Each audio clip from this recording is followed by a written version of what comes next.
찬양 감사합니다.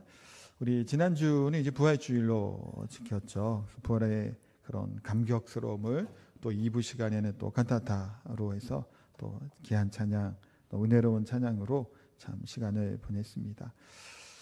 그리고 나서 보니까 더 실력이 느신 것 같다는 생각도 들기도 하고요. 하여튼 앞으로도 기대하면서 또 하나님의 같이 또 찬양하면 좋을 것 같습니다. 우리가 이제 다시 사도행전 말씀으로 돌아왔는데 오늘 11장 말씀 같은 경우는 또 한편으로 이 하나님의 이 거대한 성령의 움직임이 본격적으로 어떻게 시작되었는지를 또 잘 나타내고 있는 부분이기도 합니다. 보통 일반적으로 세상 사람들은 모이고 커지는 것을 이제 성공이다라고 부르죠. 그래서 많이 모이고 뭔가 잘 되면 성공했다고 말을 합니다. 그런데 깨어지고 흩어지는 것을 반대로 그래서 실패라는 말을 쓰게 돼요. 근데 교회가 세상의 핍박을 견디지 못해 성도들이 사방으로 풀풀이 흩어졌다면 세상의 이런 말과 기준으로 따지면 어떻게 된 건가요? 완벽한 실패이죠. 비극적인 결말이라고 얘기합니다. 오늘 본문 19절의 첫 시작도 이런 실패로 묘사하며 시작을 하게 돼요. 우리 앞부분까지만 볼 텐데 19절이 이렇게 시작하죠. 그때에 스데반의 일로 일어난 환난으로 말미암아 흩어진 자들이라고 이렇게 말씀합니다. 그러니까 스데반의 순교라고 하는 끔찍한 일을 이들이 겪었단 말이에요. 그러니까 예수님을 믿는다는 이유 하나만으로 그 수천 명이 있었던 이 성도들이 순식간에 고통과 또 고난 가운데 흩어지게 되는 일이 벌어졌던 겁니다. 정든 고향이든 집이든 또 하던 이곳을 다 떠나 도망쳐야 됐단 말이에요. 교회가 얼마나 초대교회 당시에 부흥을 했나요? 3,000명, 5,000명 막 부흥해 갔잖아요. 그런데 이들이 뿔뿔이 흩어지면서 지중해 연안의 구브로섬으로도 흩어져 갔고요. 또 멀리 떨어져 있는 시리아의 큰 도시인 안디옥까지 쫓겨가는 그들의 발걸음을 보면 인간적으로 볼 때는 이들의 발걸음은 뭐로 보이나요? 생존을 위한 도피고 도망으로 보인단 말이에요. 그런데 우리가 신앙의 눈으로 보면요, 인간의 실패와 고난 너머에 일하시는 하나님의 절대적인 그런 섭리와 주권을 우리가 바라보게 되는 거예요. 예루살렘이라고 하는 이 지역에서 편안하고 익숙한 유대교적 울타리 안에만 안주했던 교회를 하나님이 어떻게 하셨나요? 흩으셨잖아요. 민들레시가 뿌려서 날아가는 것처럼 큰 광풍이 불어와 이들을 흩으셨단 말이에요. 하나님은 환난이라고 하는 매서운 바람을 통해 예루살렘에 있었던 이 복음의 씨앗을 이방 땅 안디옥까지 먼 곳까지 흘러보내게 하셨다는 거예요. 인간의 눈으로는 실패잖아요. 도망자의 길이잖아요. 하나님의 구원 역사에서는 열방을 향한 위대한 선교적인 파송이다라고 말할 수 있다는 거예요. 성도 여러분, 때로는 우리의 인생도 원치 않는 환난으로 인해 우리의 삶의 터전이 흔들려가고 그런 재정적인 거나 건강이나 인간관계 때문에 아파할 때가 분명히 우리가 있단 말이에요. 그러나 이 환경 가운데서도 하나님이 나를 버리셨나, 내 인생이 끝인가라고는 절망하기가 쉽단 말이에요. 그러나 복음 안에서 흩어진 자들은 결코 흩어짐이 실패가 아니라는 거예요. 교만했던 나를 때로는 하나님이 낮추시기도 하죠. 또한 나를 새롭게 하시고 새로운 하나님의 위대한 일들을 위해서 준비하는 과정일 수 있음을 우리가 앞에 스데반 흩어질 때도 이 말씀을 묵상해 봤죠. 그래서 오늘 본문에는요, 특별히 우리를 부르는 호칭이 나오게 되는 그 놀라운 현장이 바로 오늘 본문이라고 얘기할 수 있습니다. 그래서 이 내용들을 한번 좀 자세히 좀 살펴보도록 할게요. 스데반으로 인해 떠났던 이 흩어졌던 자들, 성도들이 어디로 갔다 그러죠?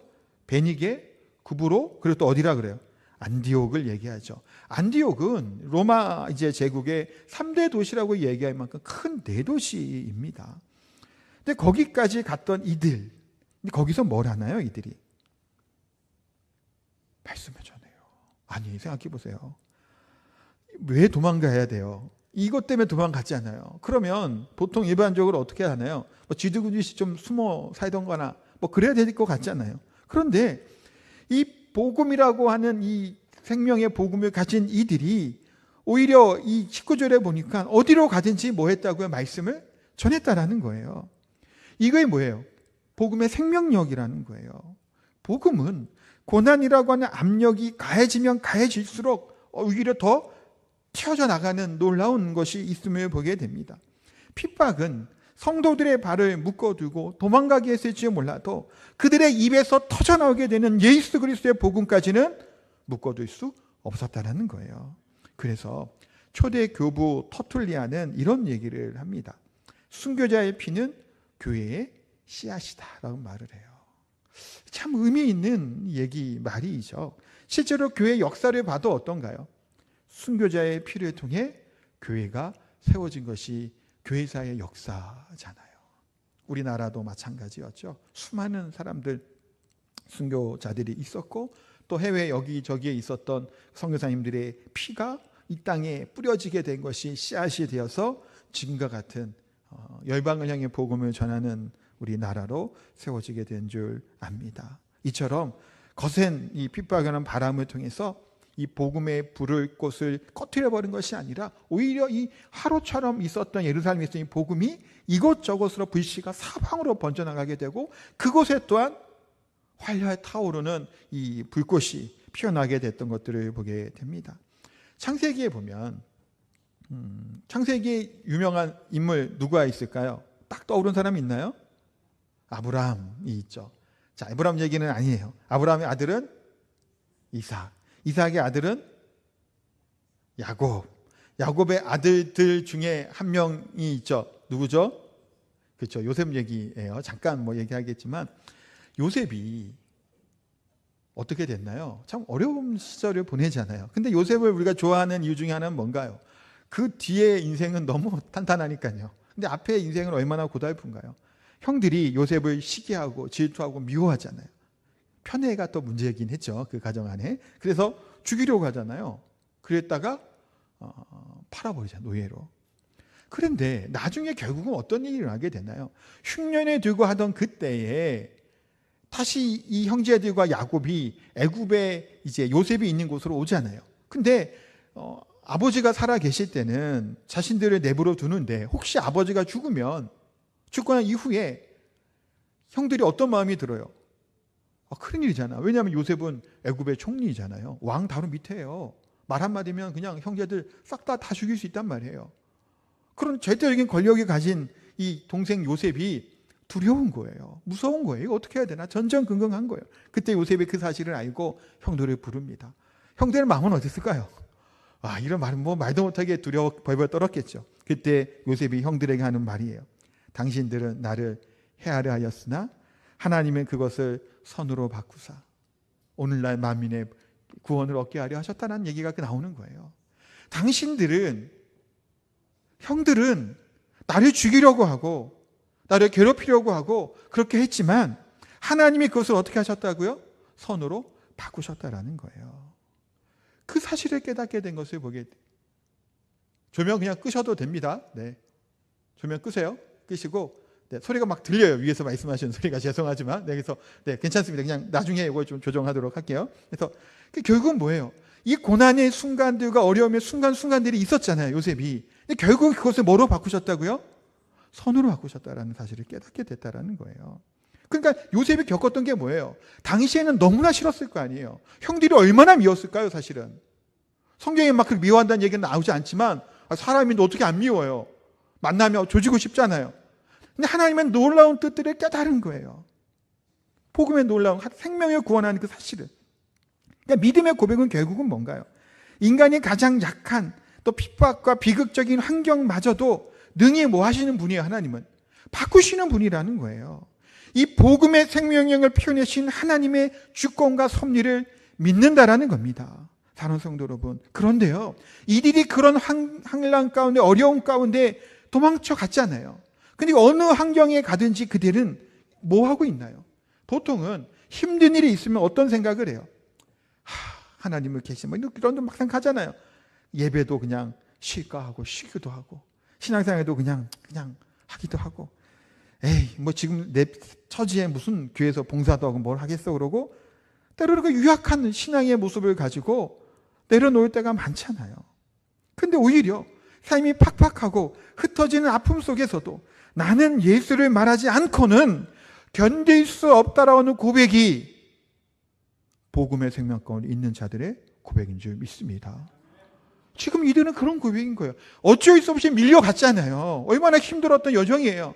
그래도 불구하고 거기서 멈추지 않는 거예요. 그 입은 쉴 수 없는 거예요. 왜 쉴 수 없어요? 이 복음의 생명이 그대로 움직이고 있으니까 말하지 않고는 뭐 하다고요? 견딜 수 없다고. 예레미야가 그런 고백을 하잖아요. 입 다물고 있으면 이거 안 되는 거예요. 견딜 수 없는 그 복음의 열정이 일어나게 되죠. 그런 이 열정의 고집들, 이런 하나님의 열심들은 여기서 그친 것이 아니죠. 19절과 20절을 보세요. 어떻게 좀 대조가 되는 게 뭐가 달라지는 게 있나요? 이르러 유대인에게만 말씀을 전했죠. 20절로 가면 어떻게 되죠? 헬라인에게도 말하여 주 예수를 전파했다라는 거예요. 제가 고넬료 때 기억하시나요? 혁명적인 일이라는 거예요. 이게 혁명적인 일이죠. 유대인의 입장에서 이방인은 어때요? 개돼지 같은 존재들 아니에요. 상종도 못한 자들이잖아요. 그래서 뭐 한다고요? 먼지를 털어요. 나갔다 들어오면 손을 씻어요. 이들이 더러운 사람들이 묻어 나온다고. 그랬던 사람에게 뭘 하기 있는 거예요? 복음을 전하는 거예요. 부활의 주님을 만난 성도들은 이제 본인들이 세워놨던 인정의, 문화의, 혈연의 장벽들을 허물어버리고 그들에게 뭘 하는 거예요? 예수 생명의 복음을 전하기 시작을 했던 거예요.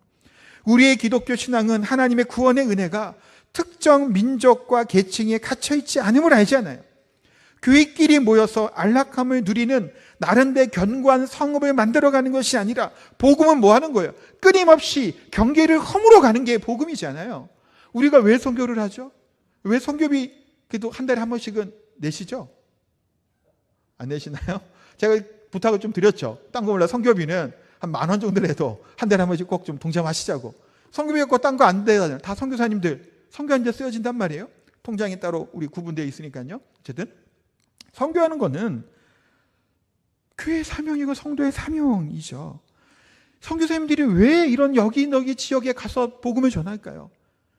탄자니아와 같은 그런 아프리카에 계신 분들도 있고요. 네팔 같은 그런 어려운 오지에 가신 분들도 있고요. 지금 베네수엘라 그 안 좋은 강에서도 떠나지 않고 계속 복음을 전하고 있단 말이에요. 그분들이 왜 거기서 뭘 하고 있냐라는 거예요. 이 생명의 복음이 뭐 하는 거예요? 통로가 되어 흘러가기를 위해서 그곳에서 생명의 복음을 전하고 있단 말이에요. 지금 이들이 흩어졌던 이들이 뭐 하고 있는 거야? 이 복음을 전하기 시작을 하는 거예요. 그런데 놀라운 것은 뭔지 아세요? 우리가 선교하고 전도할 수 있는 힘과 근원이 되는 것이 21절에 한번 보세요. 21절 같이 한번 읽을게요. 주의 손이 그들과 함께 하심에 수많은 사람들이 믿고 주께 돌아오더라. 아멘. 누구의 손이 함께해요? 주의 손이 함께하는 거예요. 이들이 탁월한 뭐가 있었기 때문이 아니에요. 성경에서는 물론 그들의 수고와 헌신과 애씀이 무시되는 게 아니에요. 그러나 흩어진 자들의 그런 책임이 물론 있어요.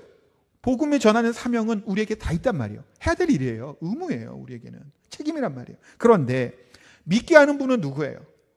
하나님이에요. 별수를 다 써도 마음이 안 열리면 안 믿잖아요. 여기 우리 계신 분들 중에 오랜 시간 동안 가족을 위해 기도하신 분들 계시죠? 때가 차기 전까지 때로는 얼마나 견고해요. 저 신방 이제 하다 보면 그런 얘기, 어떤 구역은 다 남편이 교회 안 나오는 남편들만 있는 구역도 많아요. 사실은 언제가 될까요? 언제가 될까요? 쉽지가 않은 것 같죠. 근데 결국은 열게 되고 허물어져 가는 것들을 보게 돼요. 이 주의 손이라는 말은 구약 시대부터 하나님의 전능하신 능력과 이 구원 사역의 상징적인 표현이기도 해요. 인간의 눈에는 흩어진 피난민들이 몇 마디 말을 그냥 던진 거죠. 그런데 영적인 눈으로 보면 만군의 여호와의 손이 그들과 함께 하신 거예요. 이들이 얼마나 열정적으로 복음을 전했을까요? 모르겠어요. 유대적인 막 있었으면 그렇게까지 적극적으로 안 했을지는 모르겠어요. 그런데 한두 마디에 던지는 거, 때로는 그거 경험 안 하시나요? 그냥 무심코 던지는 한두 마디로 인해 이 사람이 교회에 오는 거예요. 그런 경험 없으세요?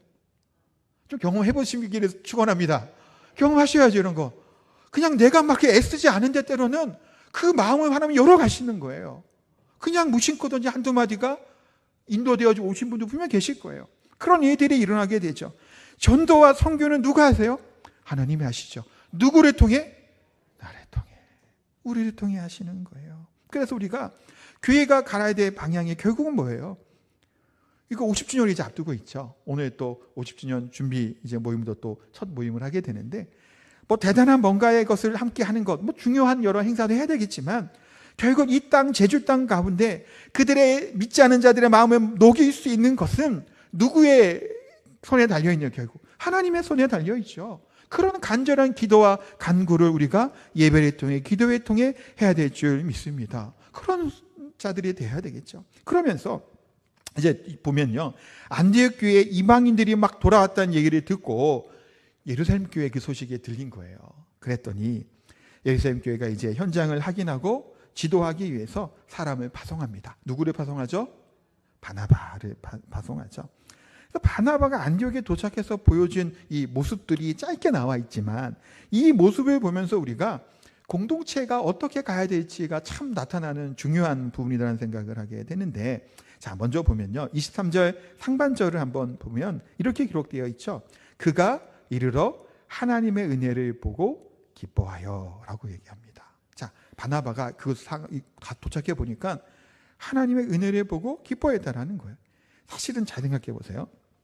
안디옥은 그러니까 어떤 도시였다 그랬죠? 큰 도시예요. 그러면 당시에는 우상 숭배가 어땠을까요?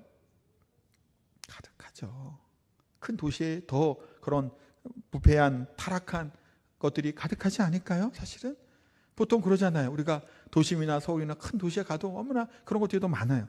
그런 것이 많은 이방의 대도시예요. 유대인의 눈으로 보면 눈 사이 찌푸러질 만한 부정적인 것이 그 땅에 어땠을까요? 가득했겠죠.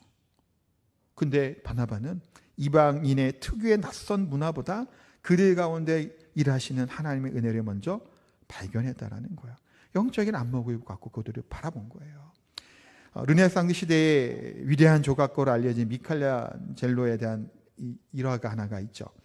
이런 질문을 합니다. 어떻게 저 거칠고 흠집 많은 대리석 덩어리로 그토록 위대한 작품을 만들 수 있습니까? 라고 물어보니까 뭐라고 대답했다고 하죠?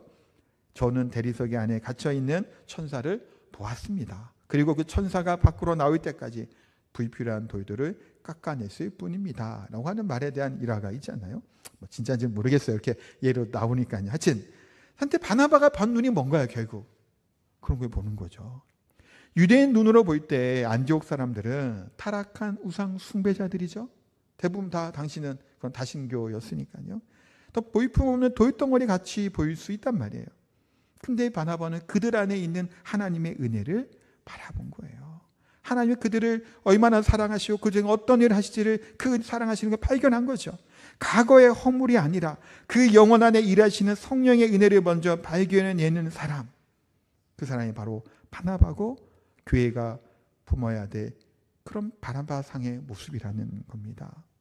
우리의 신앙은 사실은 어느 곳에 하나님의 사람이 있는지 우리는 알지 못하죠. 그러나 분명한 것은 하나님은 하나님의 사람을 부르신다라는 사실이에요. 그래서 목사로서, 성도로서 우리에게 가장 필요한 능력 중에 하나는 비판하거나 지적하려고 하는 눈이 아니라 하나님의 은혜를 뭐 하는 거예요? 발견하는 안목이에요.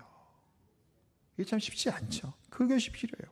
교회 안에서, 또 제주 땅 안에서, 공동체 안에서, 직장 안에서 이미 시작된 하나님의 은혜를 우리가 뭐 해야 돼요? 바라봐야 돼요. 기뻐할 수 있는 공동체가 성숙한 공동체라는 거예요. 뿐만 아니라 바나바는 이 은혜를 확인한 이후에 23절 하반절에 뭐라고 얘기하냐면 모든 사람에게 굳건한 믿음으로 주와 함께 머물러 있으라 권하니 라고 얘기를 합니다. 자, 바나바라고 하는 사람의 원래 이름은 뭘까요? 요셉이라고 하는 이름을 가지고 있었습니다. 그런데 사도들이 그를 바나바라고 불렀는데 그 이름의 뜻이 위로의 아들이라고 하는 뜻을 가지고 있어요. 그러니까 바나바는 그런 위로하는 자, 격려자의 모습으로 참 알려져 있던 그런 사람이죠. 안디옥 교회 성도들을 볼 때 바나바는 유대인이잖아요. 그러면 율법의 잣대를 들이대거나 정죄하거나 내 말대로만 따라 통제할 법도 하지만 대신 그들의 마음에 주와 함께 머무도록 따뜻한 권면과 격려를 하고 있음을 보게 되죠. 교회가요, 사역에 뭔가를 많이 하는 것, 것이 교회가 아니죠. 성도들이 환난과 세상의 유혹에도 흔들리지 않도록 서로 그리스도께 붙어 있을 수 있도록 서로 마음을 모여줘야 돼요. 격려해 주는 일들이 우리 교회가 해야 될 일이라는 말이에요. 50주년처럼 큰 행사를 앞두고 있고 또 우리가 올 한 해 이것저것 좀 시도해 보려고 하잖아요.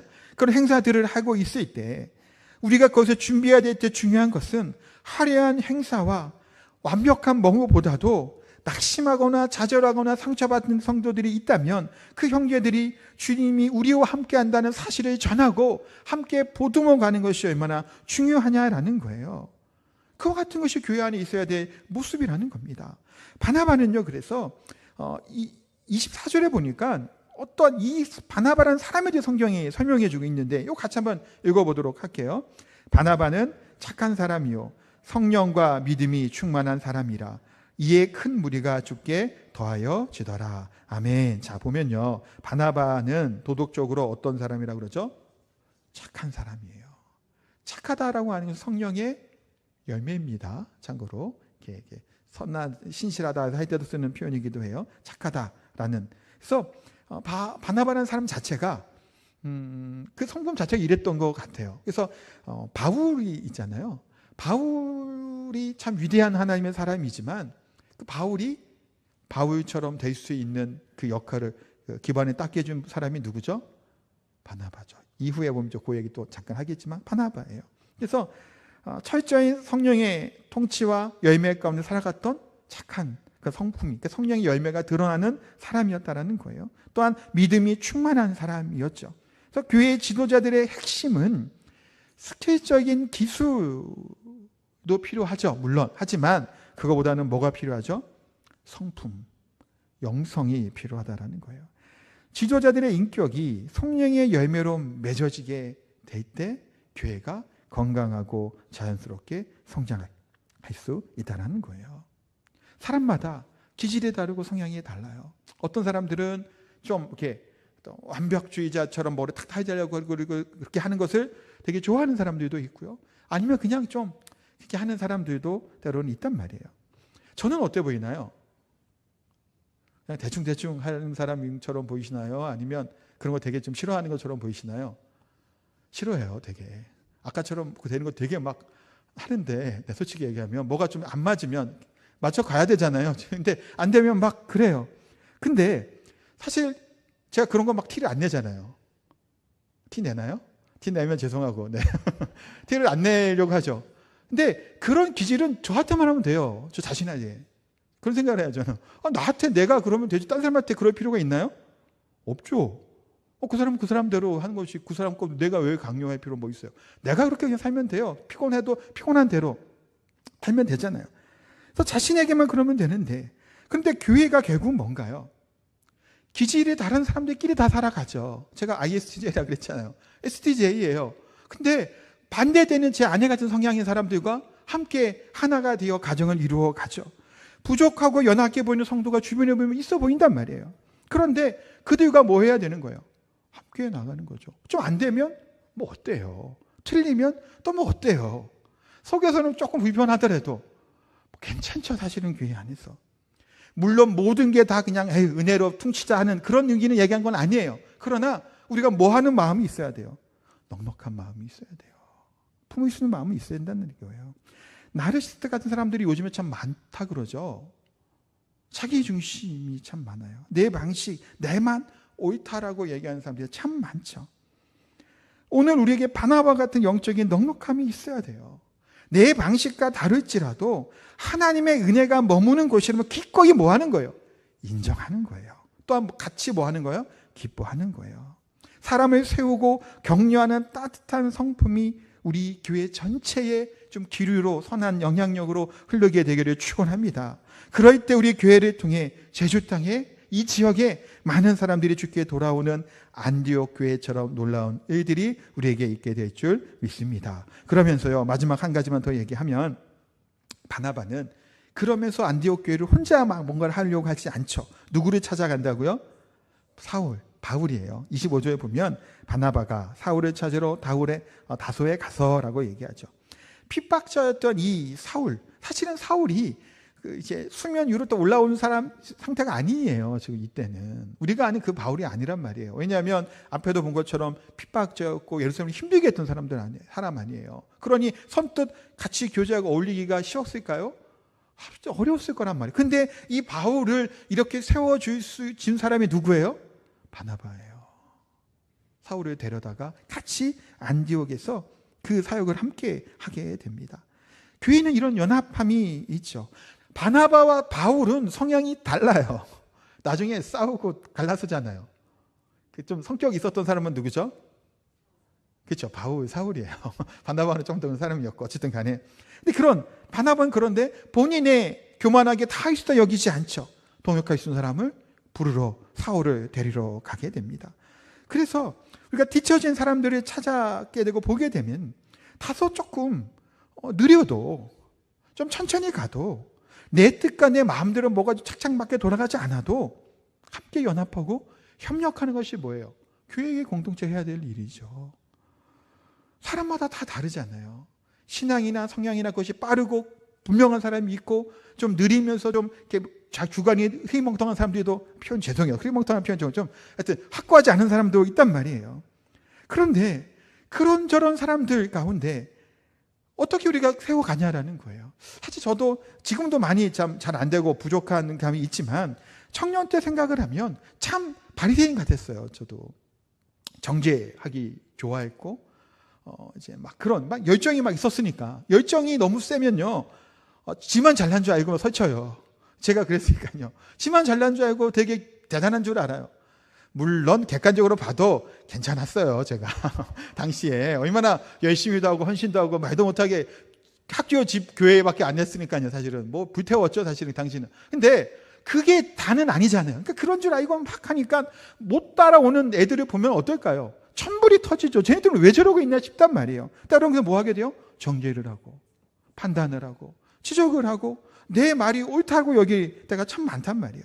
경계해야 될 부분이죠. 하나님이 그렇게 교회를 세워가시는 게 아니에요. 어떻게 하나님이 그렇게 교회를 세워가시나요? 바나바는 사울을 이렇게 데리고 와서 함께 동역자로 세워갔죠. 그리고 나서 했던 1년간의 사역이 뭐죠?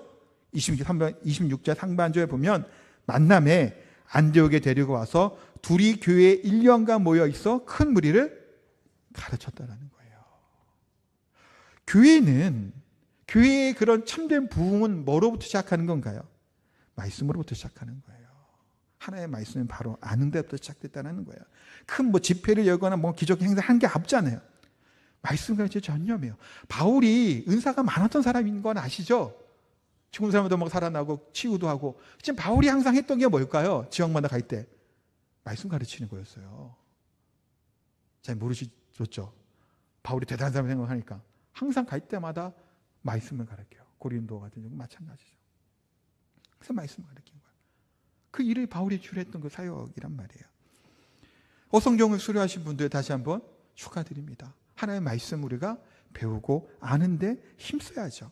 감정적인 것이 필요해요. 우리 신앙생활. 그러나 감정적인 흥분은 사그라들면 금방 식죠. 그러나 말씀의 뿌리가 깊이 내린 신앙은 어떤 환란이나 바람에도 흔들리지 않아요.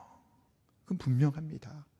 기분에 따라 감정에 따라 신앙생활은 안 되고 말씀에 집중하여 듣고 또 배울 수 있는 시간에서는 배우기도 하고 또 설교하는 설교 시간에도 집중해서 경청하시고 또 새벽마다 제가 성경 공부를 나름 하고 있는 거예요. 새벽에는 그런 느낌으로 하고 있거든요. 창세기부터 쭉 여호수아까지 왔습니다. 좀 나오시고 6시잖아요. 나름 좀 신방하다 보니까 시간이 6시여서 나오기 좋다고 하는 분들이 나오신 분들 중에 그러던데 나오셔서 말씀을 찬찬히 읽으면서 또 배우기도 하고 공부도 하시고요.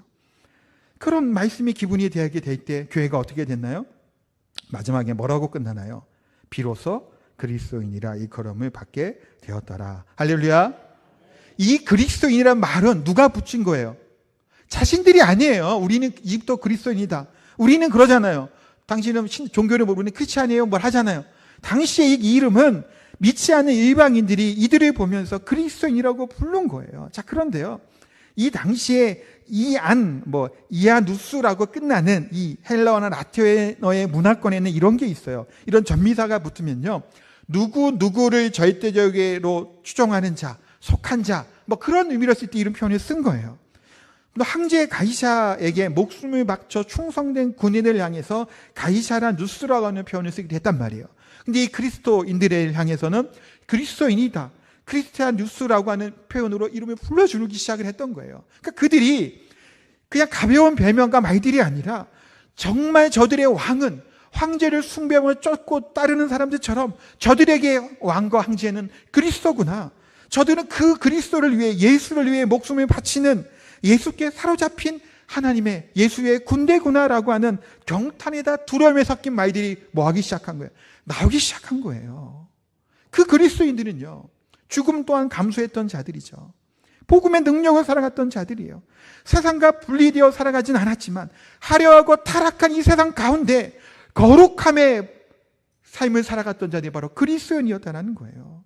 사랑하는 성도 여러분, 말씀을 정리하면서 보면 여러분들은, 저는, 우리는 어떻게 불려지고 있나요? 정말 예수님밖에 없는 사람이구나, 진짜 그리스도인이구나라는 인정을 주변으로부터 들으시나요? 우리 교회의 역사가 길고 신앙의 연륜이 깊어지는 거 나름 자부심을 가져도 좋은 일이겠죠. 내 오랜 시간 동안 또 몇 대를 걸쳐서. 그러나 그것보다 더 중요한 것이 뭐죠? 내가 정말 그리스도인으로 살아가고 있는가? 내가 생명의 이 복음의 말씀 안에 채워져 살아가고 있는가? 내 손과 발이 예수의 사랑으로 움직여가고 있는가? 그 자신이 그것을 돌아봐야 될 줄 압니다. 그리하여서 정말 이 땅에 비로소 그리스도인이라 일컬음을 받은 것처럼 우리의 가는 곳곳마다 복음 전하는 것 멈추지 않기를 소망하고, 우리 공동체 안에서 또 우리 가정 안에서 우리 있는 그 속한 그곳에서 따뜻한 격려가 있는 성령의 열매와 성품들이 드러나 하나님의 말씀에 든든하게 세워져가는 그리스도인들이 다 되어갈 수 있는 저 성도님 다 되시기를 예수님 이름으로 축복하고 기도합니다. 아멘. 우리 찬양하겠습니다.